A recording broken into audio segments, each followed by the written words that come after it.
Hello everyone.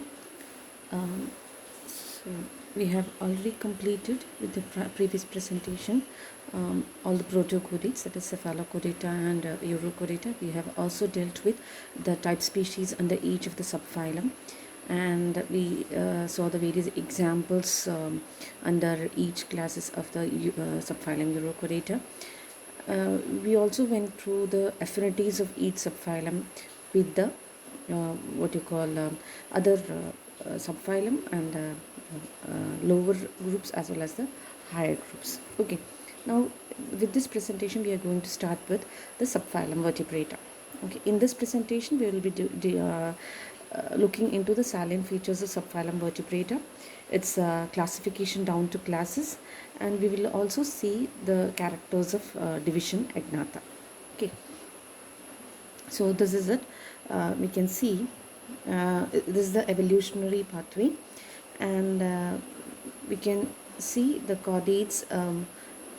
It is the a chordate ancestor which possessed notochord during any of its life stages, and from such an ancestor gave rise to urochordates as well as another stock, and from here the an ancestor with notochord bearing these characters like notochord extending from head to tail and notochord extending from head to tail. Such an ancestor, it gave rise to cephalochordata, while a few of the descendants from such an ancestor, it gave rise to craniata. Craniata is one where the organism do possess a tripartite brain protected within a skull. Okay, tripartite brain means brain is divided into three partitions or three parts. Okay, forebrain, midbrain and hindbrain, and such a brain is completely covered within a skull. Such a group is referred as a craniata. Okay, so euchordata, an ancestor, it gave rise to cephalochordata, and during the evolutionary scale what happened is some of the descendants, it developed the skull and tripartite brain, and such descendants, it gave rise to the hagfishes. Okay, actually the whole thing comes under vertebrates. Okay, so then this vertebrates came up, and obviously these are just a few examples under vertebrata. I hope this is clear. Okay, so this is the evolutionary pathway where you can see how the vertebrates have evolved. Okay, now the salient features of vertebrata. Actually vertebrates belong to the subphylum Vertebrata, right, and that is how the name has come, Vertebrata.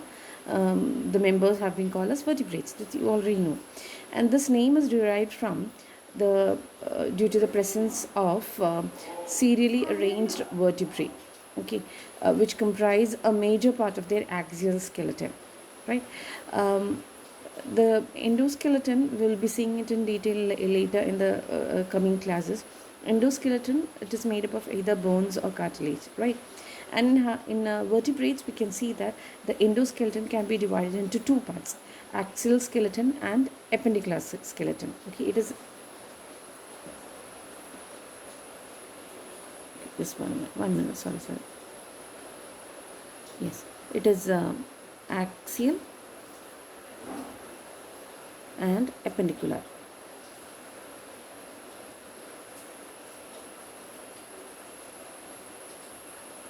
Okay, so axial skeleton, it is actually the axis which is composed of the skull, the spine, the vertebral column, the rib cage, the sternum, etc. Okay, the while the limbs and the girdles, it forms the appendicular skeleton. Okay, it is just extensions of the axial skeleton, isn't it? So vertebrae, it is actually making the major part of the axial endoskeleton of all the vertebrates. Okay, another feature that all the vertebrates do possess, it is the presence of cranium. Okay, it is actually the cranium or the skull which actually protects the brain as well as the important sense organs, and that is why it is included under the so-called group craniata. Fine. Now, so these are the two important features of the subphylum Vertebrata. We can see that most important one is the presence of vertebrae, and that is why they get their name Vertebrata. right?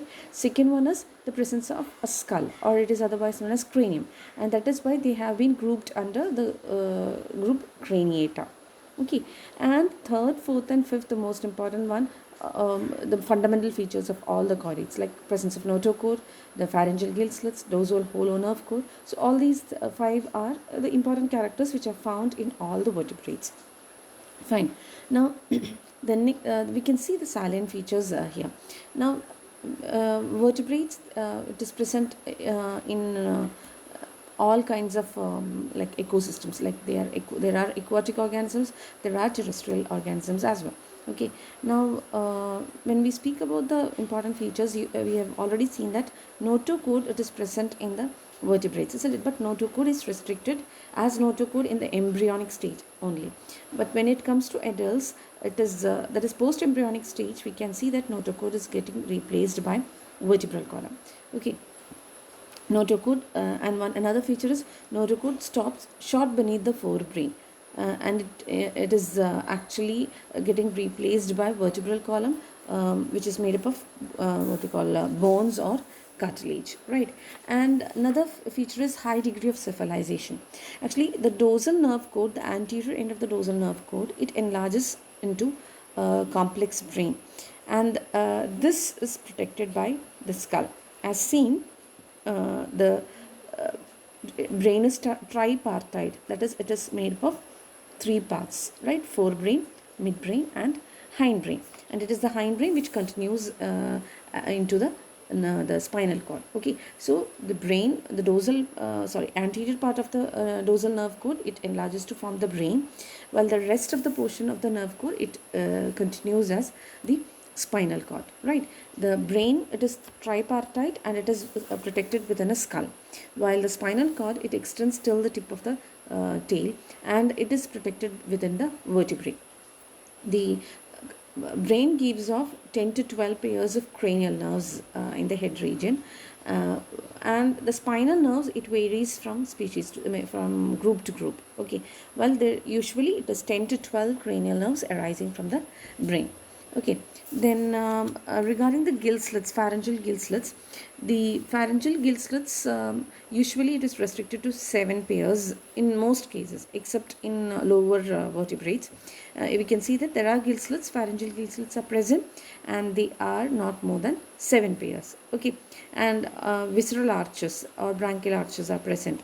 Then endoskeleton, it is well developed, as we have already seen. It is composed of skull, vertebral column, then pectoral and pelvic girdles, and then the forelimb and hind limb bones. Okay, as such, the skeletal system is completely is divided into axial skeleton and the appendicular skeleton. Then regarding metamerism, the body is bilaterally symmetrical, and they are metamerically segmented.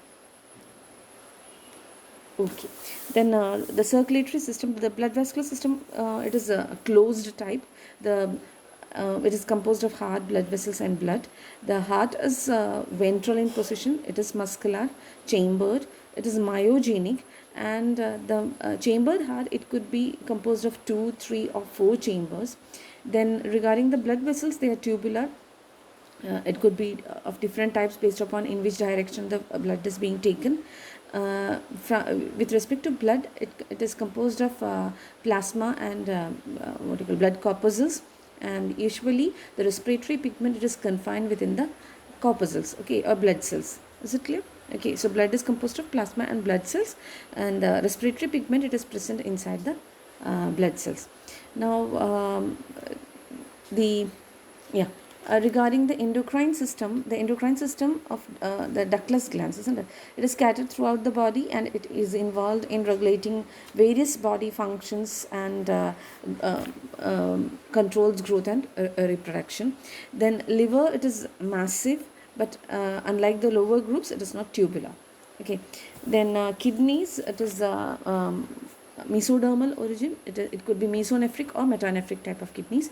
Usually there are paired kidneys which take up the function of respiration, and the rest of the parts almost the same. Schizocelic coelom, development of neural crest during embryonic development, and as we have seen, what is tripartite brain. Okay, so these are the few salient features of subphylum Vertebrata. Okay, this is a classification. You can see the vertebrata subphylum, it is divided into two, what you call, divisions, the agnatha and gnathostomata. And the agnatha, it includes cyclostomata, and just yeah. Agnatha, it includes Cyclostomata, which is the only living group, and the extinct group, it is Ostracodermy. The Gnathostomata, the Agnatha and Gnathostomata, the division has been made based on whether the organisms possess jaw or not. Okay, those without jaws, that is vertebrates without jaws, it has been included under Agnatha. Okay, and these are considered to be the primitive group, while Gnathostomata, it is considered to be the what you call advanced group, and it is being divided further into two superclasses. Okay, superclass Pisces and superclass Tetrapoda, based upon what kind of structures are used for locomotion. Superclass Pisces use fins for locomotion, while Tetrapoda, the name itself says four-legged, isn't it? So they bear limbs for locomotion, and these four legs or the four limbs, it may be like reduced, it may be completely well developed, so it differs from group to group. Okay, superclass Pisces includes two classes, or further it is classified into two classes, class chondric thighs and class ostic thighs, based upon what is the endoskeleton made up of. So all those fishes, which do have cartilaginous endoskeleton, has been grouped under class chondric thighs, while the class ostic thighs includes fishes with bony endoskeleton. Okay, so these are then Tetrapoda superclass. It is further divided into the four classes as along the evolutionary pace. It is amphibia, reptilia, aves, and mammalia. Okay, so we can see there are almost like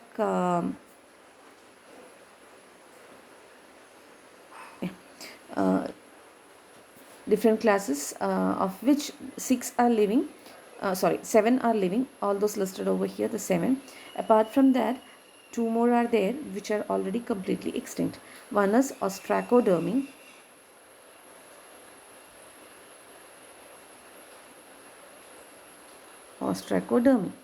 And the second is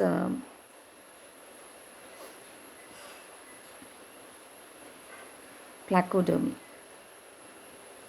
Right. So Ostracodermy and Placodermy, it comes under the Agnathan group, and it is actually those two are extinct. So Vertebrata, it includes actually almost 9 classes.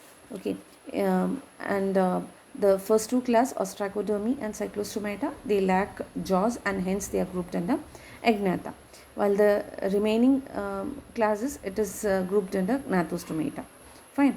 And further we saw Gnathostomata is divided into two superclasses, superclass Pisces, which includes all the fishes, while tetrapods include all the four-legged vertebrates. Okay, most of them are terrestrial. Then the fishes, they are completely aquatic in nature. Okay, so these are the major classifications under subphylum Vertebrata. Okay.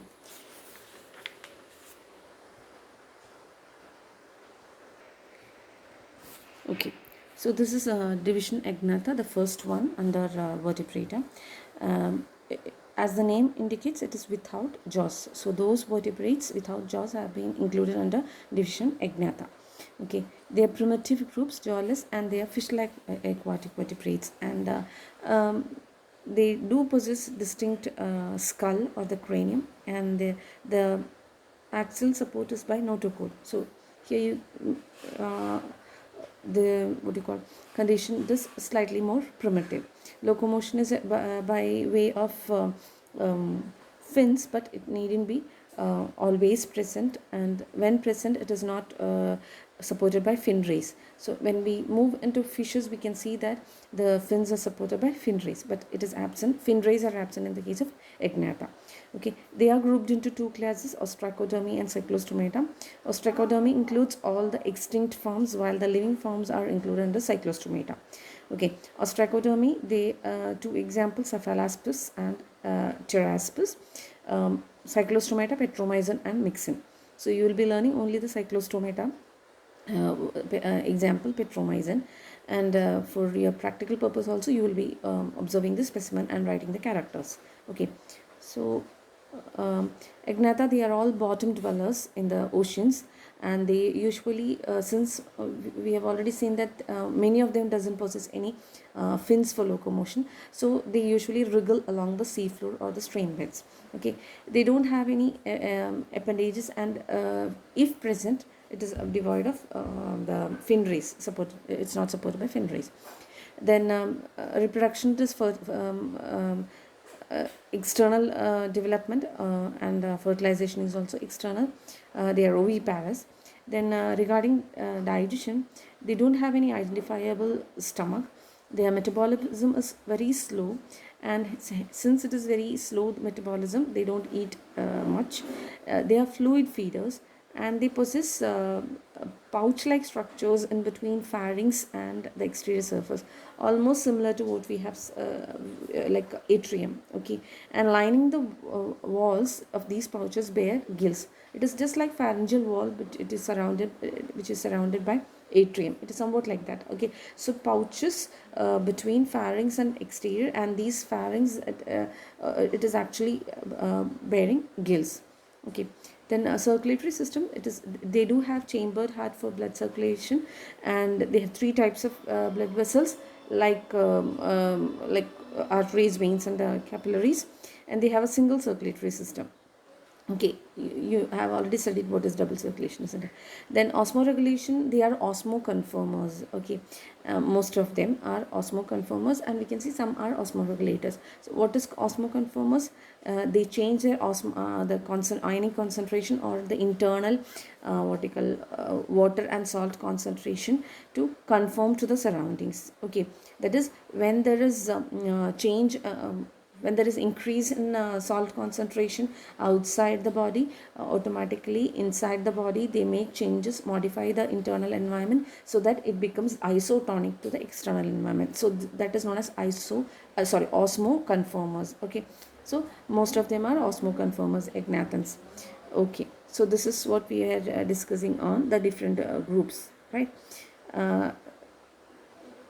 Yes, so you can see the all those which ends in ASPIS, isn't it? Drepanaspis, Hemicyclaspis, Pteraspis, all those are the lower, very primitive agnathans. Okay, then coming towards the Myxin and Petromyxin, those are the Cyclostomata. This is considered to be a little more advanced ones, and you can see these ones, they have just one minute. Okay. A slightly more, you can see, isn't it, armored body covering, isn't it? It is somewhat like an armor. Here also you can see an armor, but here it is confined to the head region, but it is almost like an armor. They have fish-like body, isn't it? And so these are primitive forms. Usually they restricted themselves into the oceans, right? The ostracodermy. It comes under ostracodermy. They are fish-like. They are flattened dorsoventrally, and you can see they don't have jaws or pectoral or pelvic fins, but they do have median fins. You can see they have the median fins, isn't it? The dorsal fin and this one, the what you call caudal fin, and they have a very bony and heavy armor around the body. Usually the head is encased in a solid shield, which is made up of bony dermal plates. Okay, so you don't need to learn about the ostracoderms, just for your information. I just pass this. So here you can see Myxin and Petromyxin, they have evolved maybe like 10,000 or so years before, but cyclostomes, they had been during the Devonian period.